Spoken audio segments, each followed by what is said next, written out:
दो मित्र आलोक और प्रकाश अपनी कार में बैठकर शहर की ओर जा रहे थे। पहाड़ के बगल से बनी हुई टेढ़ी मेढ़ी सड़क पर उनकी कार आगे बढ़ रही थी। सड़क की दूसरी तरफ गहरी खाई थी। आलोक बड़ी ही सावधानी से कार चला रहा था। एक मोड़ पर सामने से एक बहुत बड़ा ट्रक आ गया और उसका अगला कोना जैसे ही कार को लगा, कार खाई की तरफ खिसक गई। अरे बाप रे, हे भगवान बचाओ! आलोक संभल के! कार का एक पहिया सड़क से बाहर खाई की तरफ चला गया और जैसे ही कार गिरने वाली थी, अचानक एक चमत्कार हो गया। कार वहीं रुक गई। आलोक और प्रकाश ने पीछे मुड़कर देखा तो एक बलशाली व्यक्ति ने उनकी कार को पीछे से पकड़ लिया था। बड़े ट्रक की ड्राइवर ने अपनी ट्रक आगे ले ली। आलोक और प्रकाश कार से बाहर निकल आए। उस शक्तिशाली व्यक्ति ने उनकी कार को सावधानी से उठाकर सड़क पर रख दिया। दोनों मित्र बड़े ही आश्चर्य से उसे देख रहे थे। फिर आलोक ने कहा, भाई साहब, आपने हमें फरिश्ता बनकर बचा लिया, वरना आज ही हमारा ऊपर का टिकट कट जाता। बहुत बहुत धन्यवाद भाई साहब। फिर प्रकाश कहता है, आप तो भगवान की तरह आ गए। फिर उस व्यक्ति ने कहा, यूं समझ लीजिए कि भगवान ने ही मुझे यहाँ भेज दिया। इतना कहकर वो मुस्कुराने लगा और दोनों मित्र भी हंसने लगे। फिर आलोक ने कहा, भाई साहब, आपको कहाँ जाना है? चलिए हम आपको छोड़ देते हैं। फिर उस व्यक्ति ने कहा, ठीक है, मुझे 2 किलोमीटर के बाद अगले मोड़ पर छोड़ देना, वहां से मैं चला जाऊंगा। कार आगे बढ़ गई। थोड़ी देर में वो मोड़ भी आ गई। फिर उस व्यक्ति ने कहा, भाई साहब, मुझे उतरना है, गाड़ी रोक दीजिए। भाई साहब, बहुत बहुत धन्यवाद आपका। ये लीजिए मेरा कार्ड। आपसे दोबारा मिलकर बहुत खुशी होगी। वो व्यक्ति नीचे उतरकर पहाड़ी की तरफ चलकर अदृश्य हो गया। फिर आलोक ने कहा, यार, बड़े आश्चर्य की बात है। इस फरिश्ते का सड़क पर अचानक आना, अपने शक्तिशाली हाथों से कार को थामकर हमें बचाना, ये किसी बड़े चमत्कार से कम नहीं है। फिर प्रकाश ने कहा, उनके हाथों में इतनी शक्ति थी कि कार को उन्होंने वहीं पर रोक दिया। इसके बाद उसे उठाकर सड़क पर भी कर दिया। भगवान उन्हें सदैव सुखी रखे। दोनों मित्र आगे चलकर ढाबे पर रुके। फिर प्रकाश ने कहा, चलो कुछ खा पी लेते हैं, उसके बाद आगे बढ़ते हैं। फिर आलोक ने बोला, हाँ, ये भी ठीक रहेगा। यार, रह रहकर मुझे उस घटना की याद आ रही है। मैं भी उसे भूल नहीं पा रहा हूँ। भगवान की बहुत बड़ी कृपा हो गई जो उन्होंने उस फरिश्ते को ऐन वक्त पर भेज दिया। ढाबे का मालिक इन दोनों की बातें सुन रहा था। क्या हुआ भाई साहब?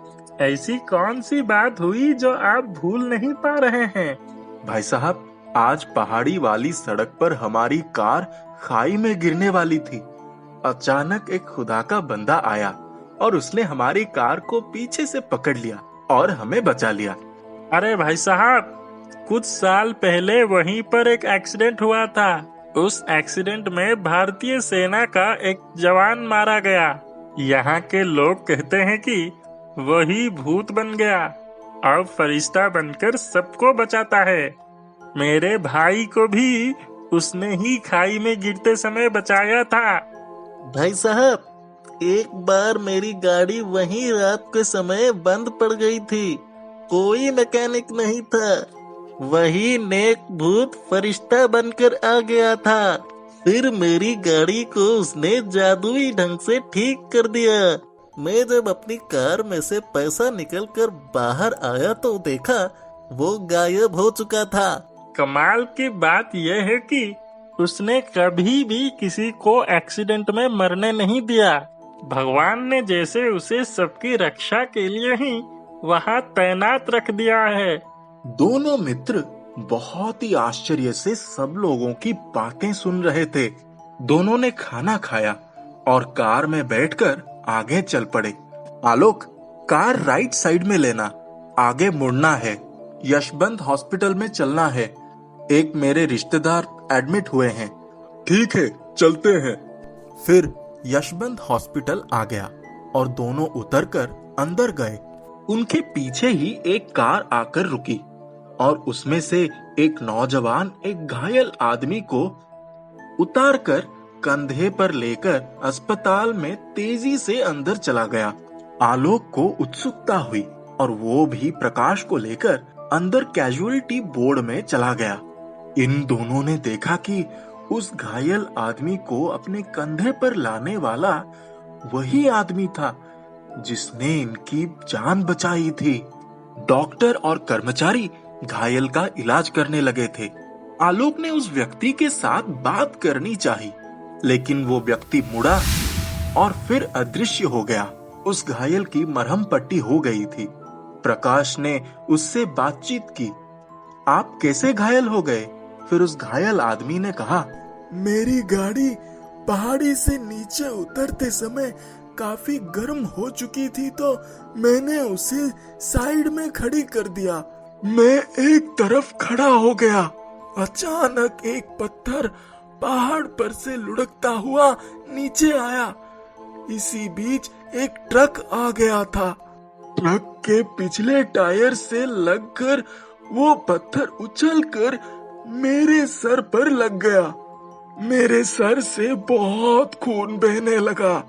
वो फरिश्ता ना जाने कहां से आ गया। उसने मुझे मेरी ही गाड़ी में बिठाया और गाड़ी चलाकर अस्पताल में भी पहुंचा दिया। भगवान उसे सुखी रखे।